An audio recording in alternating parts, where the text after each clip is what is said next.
Hi, this is Dr. Justin Marchegiani, and today's talk's going to be on soy. We're going to talk about all the things that you can find soy in our supermarket and our daily life food-wise, as well as all the breakdown products, which parts are good, which parts are bad, and kind of my general recommendations around soy. So again, the truth about soy. So let's break it down. So we have soy right here in the middle. Now up top we have all of the various soy products. So again, we have miso, natto, and tempeh. These are what I call fermented versions of soy. These are the types of versions that you'd find over in Oriental cultures. Ideally, maybe not today because the soy has been a main product of the monoculture, industrial, agricultural industry. 90% of all crops grown in this country are going to be grains and soy. So government subsidies and a lot of these things have pushed more of the soy production, and it pushed it away from these fermented versions. So other countries like in China and Asia, they're consuming more soy than they used to, but traditionally they consumed more of these fermented versions. And these are much better. If you are going to consume a little bit of soy, this may be a better option for you to consume if you are going to consume a soy product. Much better. And we'll talk about why that is.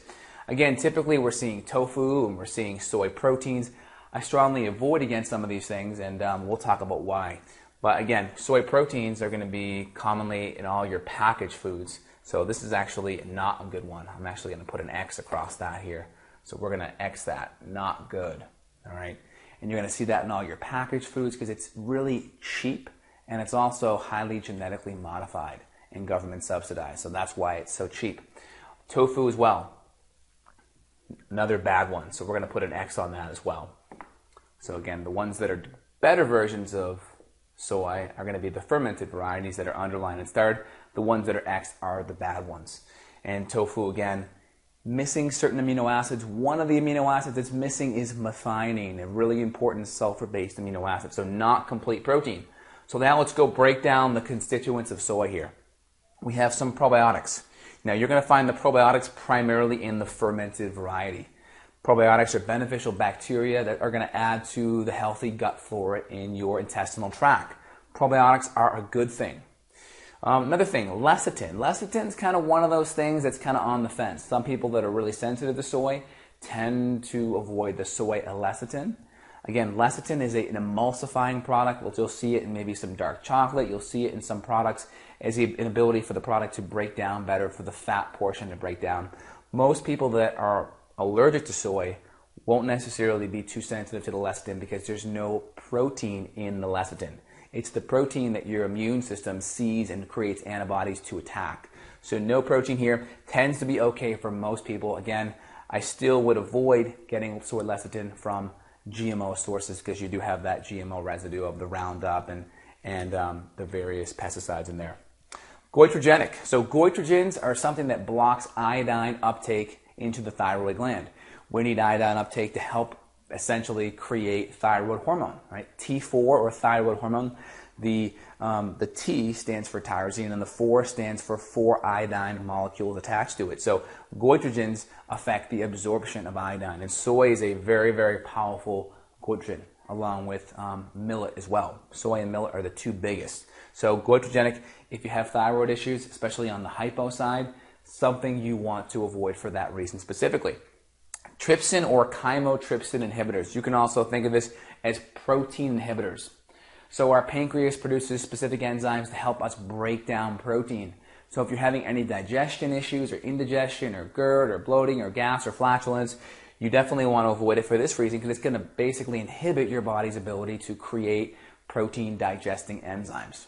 Maybe not all the way, but again, if you already have an issue, it's only going to make it worse. Phytates. Phytates are specific acid compounds that can actually bind up minerals in your diet. So if you're taking in magnesium foods or selenium or zinc, it can actually bind to it and prevent the absorption of some of these minerals. So highly recommended if you're deficient in certain minerals, if you have osteoporosis, if you have mineral issues, then you definitely want to avoid things that are going to be potentially binding up and making it harder for you to absorb the minerals that you're already deficient in. Another reason why I'm not a big fan of soy. So you can see we're kind of weighing out some of the benefits.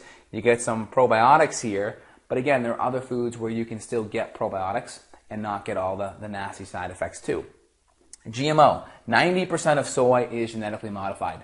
So we have two kinds of GMOs. We have GMOs that are pesticide producers. They actually produce their own Bt pesticide.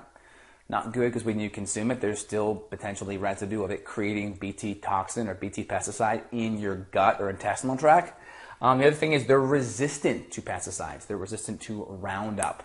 And Roundup essentially is a pesticide used to be able to spray from planes, and only the plants that live are the ones that are Roundup ready or Roundup resistant. The problem with Roundup is it works by killing a lot of the pesticides by binding up a lot of the minerals. So what that means to the person that's eating these foods is the foods that are GMO are going to have less minerals in them because the pesticides that are sprayed on them are designed to work by stripping the minerals out from the plants. So these plants are going to have less healthy minerals and more pesticides. So that's why I'm a strong fan of cutting out the GMOs. Cross-reactivity. Soy protein can be seen, the immune system can confuse it as a gluten molecule as well. So it can be cross-reactive to gluten, and there's a couple of theories there. This cross-reactivity can stimulate autoimmune conditions via leaky gut. It also can create a molecular mimicry type of thing where your immune system starts seeing the soy protein or the gluten as other tissues in the body, like the thyroid, the pancreas, the brain, the myelin. All these different tissues can be seen, and that can create and stimulate an autoimmune condition. So cross-reactivity and molecular mimicry and this whole leaky gut thing is really paramount in autoimmune. So if you have an autoimmune condition, or you're chronically sick, or you have gut issues, we want to stay away from it from the cross-reactivity standpoint. Next, phytoestrogens. So some women that may be menopausal, this may be a reason why you start consuming soy, because it helps reduce the hot flashes. Again, if you're a man, you definitely want to stay away from it because you do not want doses of estrogen. That's going to knock down your man hormones, testosterone. That's going to lessen your libido. It's going to cause potential abnormal breast tissue or gynecomastia. It will also decrease muscle mass, especially if you have an infant. You do not want to be giving it the equivalent of a birth control pill every bottle of formula, especially if it's a man. Even a woman too, or I should say, a girl maybe, or a boy, for instance. Boys, you definitely want to stay away from the soy. Girls, I would urge as well to stay away from the soy. There are better formula options out there. Feel free and check the Weston A. Price for their Weston A. Price website for their formula options there. But again, phytoestrogens, women that are menopausal may gravitate towards it for the hot flash benefits they may receive from it. But again, I much rather see you get it in an encapsulated form and you balance your hormones out naturally with encapsulated phytoestrogens.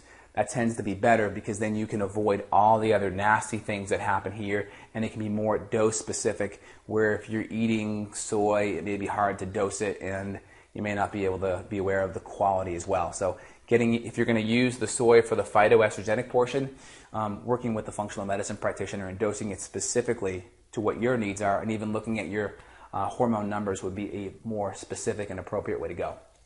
So kind of recap here, there's a lot of bad stuff in the soy. There's GMOs, there's phytates, there's estrogen molecules in there. There is some goitrogenic compounds that could affect the thyroid. And again, it's not as nutrient dense, right? It's missing some amino acids like methionine, for instance. But again, there are some probiotics if you're eating the fermented varieties.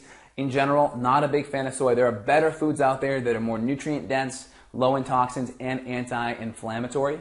Feel free and check out my videos on the Truth About Dairy and the Truth About Gluten for more information. These are a couple of big foods that most people are consuming and they need more information about it.